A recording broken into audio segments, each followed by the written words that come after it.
The frog Prince, मेंढक राजकुमार। एक समय की बात है, एक दयालु और नेक राजा रहते थे जिनकी एक खूबसूरत बेटी थी जिसके लंबे सुनहरे बाल थे। वो बहुत ग्रेसफुल और जॉयफुल थी, अक्सर अपने पसंदीदा सुनहरे गेंद के साथ शाही बगीचों में खेलती थी। एक धूप वाले दिन गेंद को हवा में उछालते हुए वो उसके हाथों से फिसल गई और धप की आवाज के साथ एक गहरे अंधेरे कुएं में गिर गई। राजकुमारी ने हाँफते हुए कुएं के किनारे की ओर दौड़ लगाई, लेकिन वो बहुत गहरा था।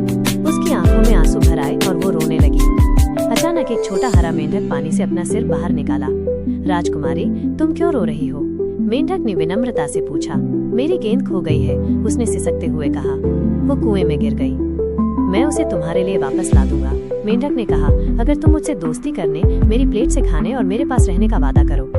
राजकुमारी अपनी गेंद वापस पाने के लिए उत्सुक थी। उसने तुरंत सहमति दे दी, हालांकि उसका अपना वादा निभाने का कोई इरादा नहीं था। मेंढक कुएं में कूदा और चमकती हुई गेंद के साथ वापस आया। ओह धन्यवाद, राजकुमारी ने कहा, लेकिन जैसे ही उसे गेंद मिली वो मुड़ी और मेंढक को पीछे छोड़कर महल की ओर दौड़ पड़ी। वो शाम महल के दरवाजे पर दस्तक हुई।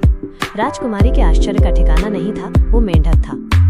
राजा ने कहानी सुनकर धीरे से कहा, मेरी बेटी, वादा वादा होता है, तुम्हें अपना वचन निभाना चाहिए। अनम्य ढंग से राजकुमारी ने मेंढक को अपने साथ बैठने दिया और यहाँ तक कि उसे धीरे से उठा भी लिया। जैसे ही उसकी उंगलियों ने उसकी चिकनी हरी त्वचा को छुआ, रोशनी की एक चमक हुई। मेंढक एक सुंदर राजकुमार में बदल गया, जिसकी आंखें दयालु थीं और मुस्कान गर्मजोशी भरी थी। एक दुष्ट चुड़ैल ने मुझ पर जादू कर दिया था, उसने कहा, और केवल एक निभाया गया वादा ही इसे तोड़ सकता था। उस दिन के बाद से राजकुमार और राजकुमारी सबसे सच्चे दोस्त बन गए और समय के साथ उनकी दोस्ती प्यार में बदल गई। वे खुशी खुशी रहने लगे।